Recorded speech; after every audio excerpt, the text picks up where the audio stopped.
మంచిర్యాల జిల్లాలో ఒక దారుణమైన ఘటన చోటు చేసుకుంది.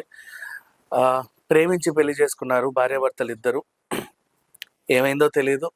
ఈరోజు పొద్దున ఆ భర్త చనిపోయి ఉన్నాడు. నిన్న జరిగిన సిట్యుయేషన్ ఏంటంటే, ఆ అమ్మాయి అతన్ని కత్తితో దాడి చేసి మరీ చంపేసింది.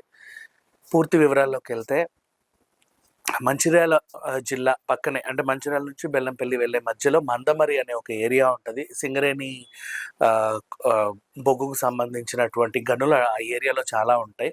అక్కడ శాంతినగర్ అనే ఒక ఏరియాలో అవంతి, మోయిన్ అనే ఇద్దరు భార్యాభర్తలు ప్రేమించి పెళ్లి చేసుకున్నారు. అక్కడ ఉంటున్నారు. మోయిన్ అనేవాడు తరచుగా ఇంటికొచ్చి భార్యతో గొడవ పడేవాడు. ఆహ్, అంటే చిన్న అయిన దానికి, కాని దానికి గొడవ పడేవాడు. అనుమానం పెంచుకున్నాడు అని జెప్పేసి స్థానికంగా చెప్పినటువంటి వార్తలు. అంటే లైక్ ఇంటికొచ్చిన తర్వాత, "ఏంటి నీ ఫోన్ చాలా సేపు ఎంగేజ్ వచ్చింది. ఏంటి నీ వాట్సాప్ చాట్‌లో ఎవరితో మాట్లాడుతున్నావు? ఎందుకు అంతసేపు ఫోన్ మాట్లాడుతున్నావు? నేను బయటున్నప్పుడు నీకు కాల్ చేస్తే నువ్వు సరిగ్గా లిఫ్ట్ చేయట్లేదు ఎందుకు? లిఫ్ట్ చేసినా ఎక్కువ మాట్లాడట్లేదు ఎందుకు? సరిగ్గా సమాధానం చెప్పట్లేదు. నీకేదో అయ్యింది. నువ్వెవరితోనో తిరుగుతున్నావు. నేను లేనప్పుడు ఎవరెవరు వస్తున్నారు ఇంటికి? నీకెవరెవరు తెలుసు ఇక్కడ?" ఈ రకంగా రోజు రోజు వేధిస్తా ఉంటే, ఆ రోజు ఏమైందో తెలీదు. ఒక్కసారిగా కట్టలు తెంచుకుంది కోపం.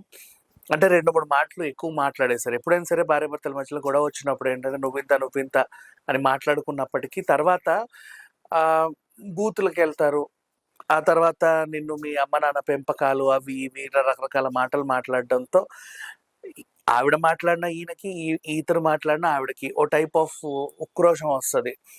దాంట్లో వీళ్ళు తరచుగా దాడి చేయడానికి ప్రయత్నిస్తే వాళ్ళు గూడా చేతికందిన దాంతో ఏదో ఒకటి జేస్తారు. మొన్న గూడా లాస్ట్ టైమ్ మనం చూసినటువంటి సిట్యుయేషన్ ఇదే. మెట్లపై నుంచి భర్త పడిపోయినప్పుడు సిట్యుయేషన్. సో, ఇది గూడా అంతే.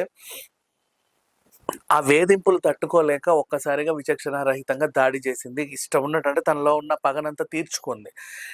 అప్పటికే స్థానికులు చూసారు. ప్రభుత్వ ఆసుపత్రికి తరలిస్తే అప్పటికే ప్రాణం పోయింది. పోస్ట్‌మార్టం రిపోర్ట్ వచ్చింది. ఈవిడే దాడి చేసినట్టుగా చెప్పింది. తను గూడా ఒప్పుకుంది. రీజన్ ఏంటంటే, నన్నెప్పుడు వేధించేవాడండి, అనుమానం పెంచుకునేవాడు. నా వల్ల అవ్వట్లేదు. అందుకని జెప్పేసి రాత్రి దాడి ఇలా జరిగింది. నన్నేమైనా చేస్తాడేమో అని ఎదురు దాడి చేశాను. ఆ ఎదురు దాడిలో అతని ప్రాణం పోయిందని ఆవిడ చెప్పుకొచ్చింది. ప్రెజెంట్ అయితే పోలీసులు విచారణ జరుపుతున్నారు. మరి ఈ కేస్‌లో నెక్స్ట్ ఏం తేలుద్దనేది తర్వాత వేచి చూద్దాం. Thank you so much.